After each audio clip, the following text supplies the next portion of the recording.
Whispers of the Wendigo. In the heart of the dense, ancient forests, where shadows clung to the trees like a curse, a small village nestled itself. This village, shrouded in mist and mystery, had long been home to unsettling tales whispered around the flickering firelight. The most chilling legend of them all was that of the Wendigo. As autumn descended upon the village, the leaves rustled like the unsettling laughter of malevolent spirits. The air grew colder, and an eerie silence settled over the once lively hamlet. The villagers, hardened by generations of folklore, dared not speak the name of the Wendigo aloud. A tale, passed down through generations, recounted the origins of the Wendigo. It spoke of a time when a great famine plagued the village. Desperation drove a once beloved hunter, Elias Blackthorn, to the forbidden act of cannibalism. Consuming the flesh of his kin cursed him, transforming him into a monstrous creature, driven by an insatiable hunger for human flesh. As the wind whispered through the skeletal branches, the villagers locked their doors, fearing the arrival of the Wendigo. But the creature was not a mere figment of their imagination. It existed in the shadows, stalking the outskirts of the village, hungering for the taste of mortal flesh. The wind carried with it a haunting melody, a symphony of anguish that echoed through the trees. Villagers claimed to have glimpsed the Wendigo's skeletal form, its eyes glowing a malevolent shade of ice blue. Those who encountered its gaze were said to be marked, doomed to a fate worse than death.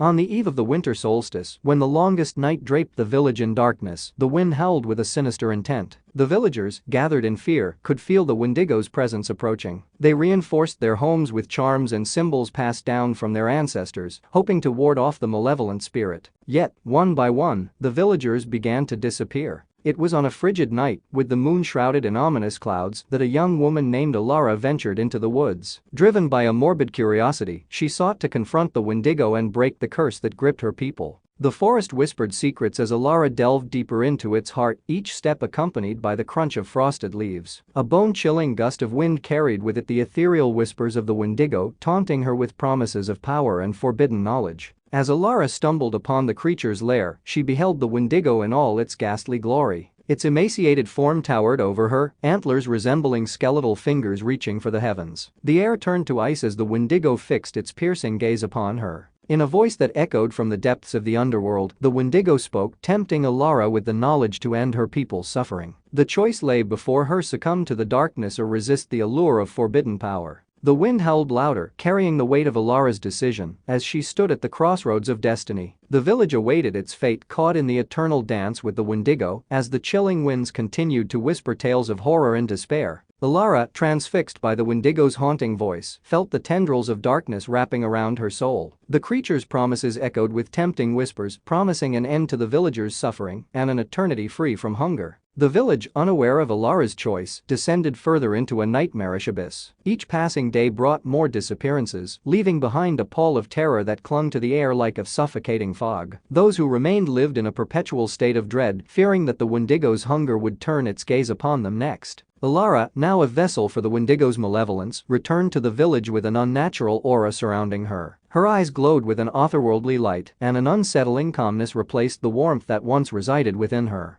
The villagers, their faces etched with despair, recognized the transformation in Elara. Whispers of betrayal echoed through the community as they realized that their last hope had succumbed to the very darkness they sought to banish. Night after night, Elara led the Wendigo through the village, guiding it to its next victim. The once thriving community now resembled a ghost town, its streets haunted by the anguished cries of those taken by the ravenous creature. As the moon waned and the village teetered on the brink of annihilation, a small group of survivors gathered in secrecy. United by desperation and a flicker of hope, they sought to break the curse that bound Elara to the Wendigo. Armed with ancient knowledge and blessed artifacts, the survivors embarked on a perilous journey into the heart of the cursed forest. The wind, now a cacophony of tormented souls, screamed warnings of the impending doom that awaited them. Their path led them through twisted, gnarled trees and the remains of those who had fallen victim to the Wendigo's hunger. Whispers of regret and sorrow echoed around them, urging the survivors to turn back before it was too late. As the survivors reached the heart of the forest, the Wendigo manifested before them, Elara at its side. The air grew colder and the ground quivered beneath the weight of the approaching malevolence. The leader of the survivors, a weathered elder named Thaddeus, raised an ancient talisman and began to chant an incantation passed down through generations. The air crackled with supernatural energy as the forest fought against the ritual, the Wendigo roaring in defiance. In a climactic struggle between the forces of light and darkness, the survivors fought not only for their lives but for the very soul of their village. The wind howled in fury, carrying with it the anguished cries of the Wendigo as the ancient incantation took hold. As the final words left Thaddeus's lips, the forest fell silent. The Wendigo, its skeletal form dissipating like smoke, let out a final, mournful wail. Elara, released from the grip of the creature, collapsed to the ground, her eyes regaining a semblance of humanity. The survivors, surrounded by the eerie stillness of the once cursed forest, carried the unconscious Elara back to the village. The wind, now a gentle breeze, carried away the remnants of the Wendigo's malevolence. The villagers, their homes in ruins and their hearts heavy with loss, began the arduous task of rebuilding. The whispers of the Wendigo faded into the distant memories of a nightmare, a cautionary tale told to generations to come. But the wind, though gentler now, continued to carry with it the echoes of that fateful night, a chilling reminder that the boundary between light and darkness was a fragile thread easily torn by the haunting whispers of the Wendigo.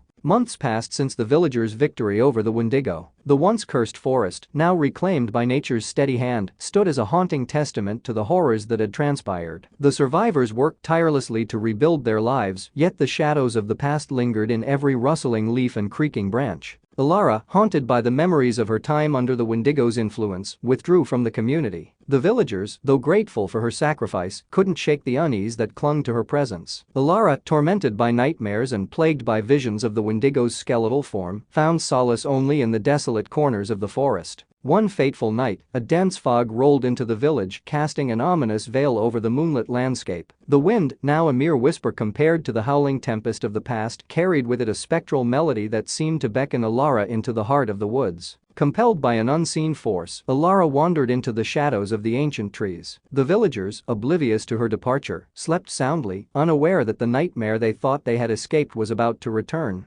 As Elara delved deeper into the forest, the fog thickened, obscuring her vision and distorting the shapes of the gnarled trees. The air grew colder, and the spectral melody intensified, now a haunting choir of voices long lost to the passage of time. In the heart of the forest, Elara stumbled upon an ancient, moss-covered altar, surrounded by skeletal remains of long-forgotten rituals. The fog coiled around her like ghostly tendrils as a ghastly figure materialized before her, an ethereal specter, the remnants of the Wendigo's malevolence. "You thought you could banish me so easily?" the specter hissed, its voice a dissonant harmony of anguished souls. "You carry my mark, Elara. You are bound to me, now and forever." Elara, paralyzed by fear and the lingering influence of the Wendigo, felt the air thicken with an oppressive malevolence. The specter reached out, its skeletal fingers caressing her face as it whispered forbidden secrets into her mind. As the villagers woke to an unnatural chill in the air, they discovered Elara missing once again. Panic spread like wildfire, and the haunting whispers of the Wendigo returned, this time more insidious than before. The survivors, guided by the same ancient knowledge that had once saved them, ventured into the heart of the fog-shrouded forest. The wind, now a mournful lament, carried with it the desperate pleas of the trapped souls and the distant laughter of the Wendigo. At the altar, they found Elara, her eyes vacant and soulless. The specter, now merged with her essence, cackled with a malicious glee. The survivors, armed with determination and the last shreds of hope, performed another ritual, seeking to sever the bond between Elara and the Wendigo once and for all. The air crackled with supernatural energy as the survivors chanted the incantation, the wind howling in protest. The specter fought against the ritual's grasp, but the survivors stood resolute, their will fueled by the memory of their previous triumph. In a final burst of blinding light, the specter was banished and the oppressive fog lifted, revealing a devastated but freed Elara. The wind, now calm and serene, carried away the remnants of the Wendigo's influence, leaving behind a village scarred by horror and redemption. But as the survivors embraced Elara, relief turned to unease. Her eyes, once vibrant with life, held a flicker of something otherworldly. The wind, though gentle, whispered a warning, a chilling reminder that the line between salvation and damnation was thinner than the veil of fog that clung to the haunted forest.